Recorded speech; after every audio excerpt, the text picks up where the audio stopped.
Hello everyone, welcome back to my channel. Today I'll tell you the story of Lord Buddha and the king's elephant. Long ago in the grand city of Magadha, there lived a wise and compassionate king named Bimbisara. He ruled with justice and kindness, often seeking the guidance of the enlightened one, Lord Buddha. Under his rule, peace flourished and the people lived in contentment. Yet, not everyone was pleased with this harmony. In the same city dwelled a man named Devadatta, a cousin of Lord Buddha. Once a follower, Devadatta had grown envious of the reverence Buddha received. His jealousy hardened into bitterness, and his heart burned with a desire to outshine the enlightened one. Failing to gain Buddha's followers through words or wisdom, Devadatta plotted a cruel scheme to destroy him. One morning, Devadatta bribed the mahout of the king's fiercest elephant, Nalagiri, a beast of immense power and fearsome reputation. Whispering wickedness into the keeper's ears, he instructed him to make the elephant drunk on toddy and let it loose into the street where Lord Buddha would soon walk.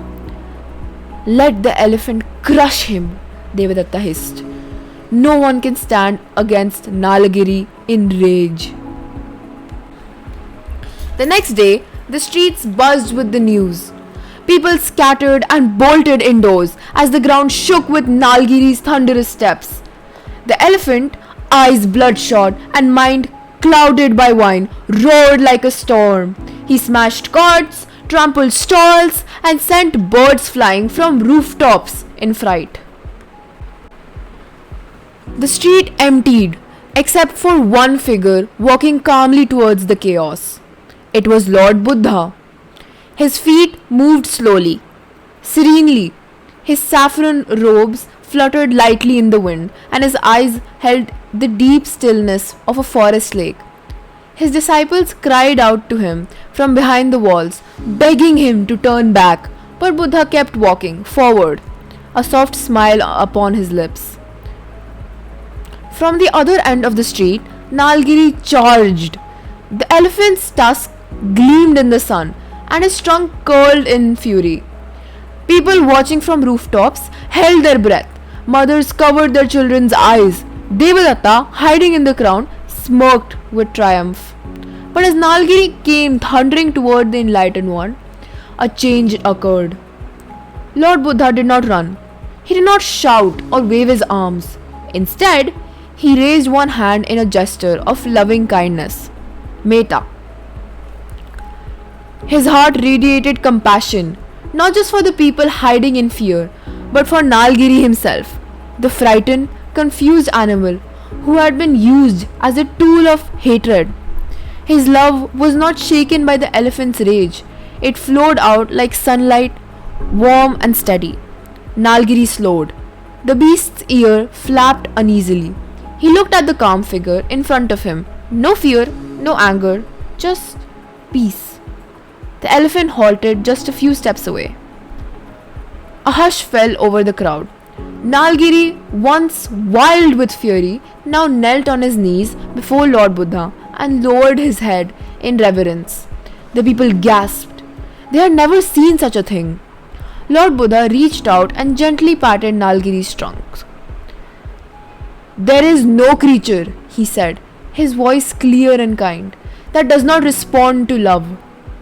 Tears welled up in many eyes. Even the guards, who had been ready with spears, lowered their weapons. Nalagiri sat quietly by the Buddha's feet, like a humbled child. When the news reached King Bimbisara, he hurried to the spot and saw the scene with his own eyes. Falling to his knees, he bowed to Buddha. "O blessed one," the king said, "you have tamed what no sword could subdue. You've taught us that love is mightier than force." Devadatta, meanwhile, slunk away in disgrace, his plan defeated not by an army but by compassion. Later that evening, Lord Buddha sat beneath a banyan tree with his disciples. One of them asked, "Master, how could even an enraged elephant be calmed by your presence?" Buddha smiled gently. "When hatred meets hatred, fire meets fire," he said. "But when hatred meets compassion, the flames are starved. Peace is not weakness, it is the greatest strength of all. He closed his eyes, and the disciples sat in silence, their hearts filled with awe and serenity. From that day on, the story of Nalgiri, the elephant, spread across the kingdom. Children heard it at midnight, monks shared it under moonlit trees, and people remembered that even the wildest rage could be calmed, not by fear, not by force, but by a heart full of love. So, the moral of the story is that true strength lies not in violence, but in compassion. Even the fiercest anger can be calmed through the power of love and understanding. Thank you, and don't forget to like, share, and subscribe for more such fascinating stories. Bye bye, and see you all very soon in my next video.